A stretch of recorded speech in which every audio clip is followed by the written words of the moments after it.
Hi అండి. ఈరోజు నేను మీకు దోసకాయ పచ్చడి ఏ విధంగా అయితే నూరుకోవాలో చూపిస్తాను. దానికి నేను ఒక మీడియం సైజ్ దోసకాయ అయితే తీసుకున్నాను. పచ్చిమిరపకాయలు, కొంచెం చింతపండు, చిన్నుల్లిపాయ, పచ్చిమిరపకాయలు నేను కడిగి తీసుకున్నానండి. దోసకాయము పీల్ తీసి మనం చిన్న చిన్న ముక్కలుగా అయితే కట్ చేసుకోవాలి. ఇప్పుడు వీటిని రోట్లో వేసుకొని నూరుకుందాము. ముందుగా రోల్ని శుభ్రం చేసుకొని తడి లేకుండా చూసుకోవాలి. తర్వాత మనం ముందుగానే కడిగి ఉంచుకున్న పచ్చిమిరపకాయలను అయితే వేసుకోవాలండి. ఇందులోనే మనం తీసుకున్న చింతపండును కూడా వేసుకోవాలి. కొంచెం కల్లుప్పు వేసుకోవాలి. ఇలా వేసుకున్న తర్వాత దీన్ని దంచుకోవాలి.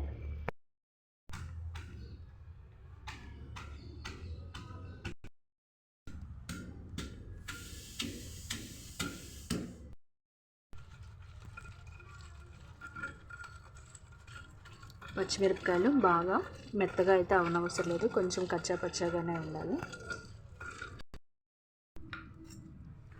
మనం ముందుగానే తరిగి ఉంచుకున్నాం కదండి దోసకాయలు, వాటిని కూడా ఇందులోకి వేసుకోవాలి.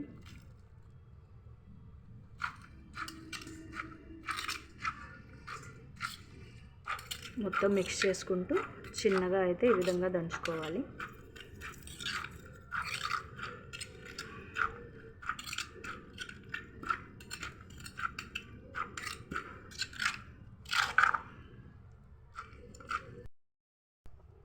నాలుగు చిన్నుల్లిపాయలు వేస్తున్నానండి.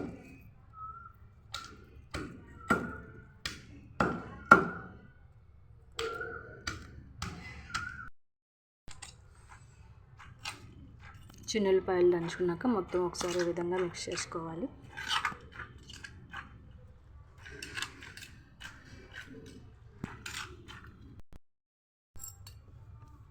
పచ్చడి అయితే ఈ విధంగా రెడీ అయిందండి. ముక్కల్ని మెత్తగా దంచుకొని అవసరం లేదు, జస్ట్ దాంట్లో వేసి మొత్తం మిక్స్ అయ్యేదాకా కలుపుకోవాలి. ఇప్పుడు దీన్ని మనం వేరే గిన్నెలోకి సపరేట్ చేసుకుందాం. పచ్చడిని గిన్నెలోకి అయితే తీసుకున్నామండి. ఇప్పుడు ఈ పచ్చడిని మనం పోపు వేసుకోవాలి.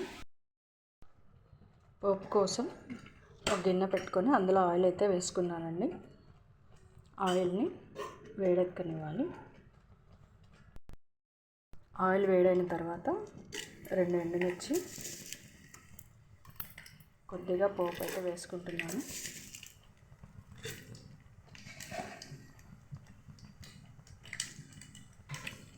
కొద్దిగా జీలకర్ర,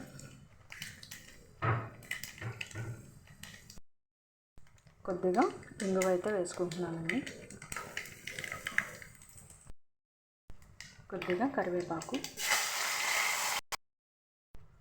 ఇందులోకి మనం రెడీ చేసుకున్న పచ్చడిని అయితే వేసుకోవాలి.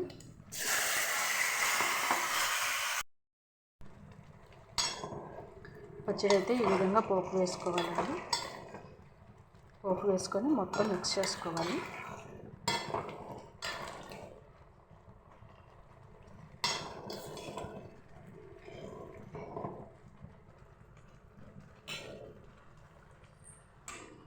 మంటని లో ఫ్లేమ్లోనే ఉంచుకొని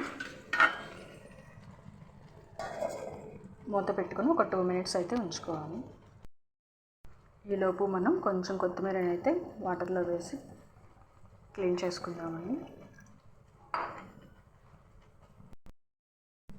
ఒకసారి ప్లేట్ తీసి చెక్ చేసుకుందాం.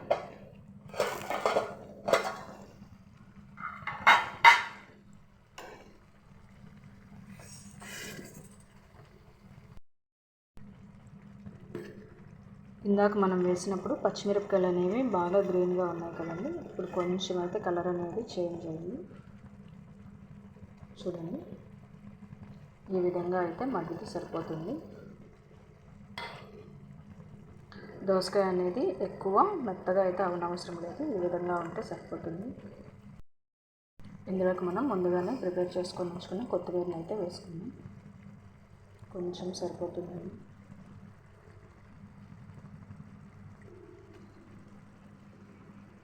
ఒకసారి మిక్స్ చేసుకోవాలి.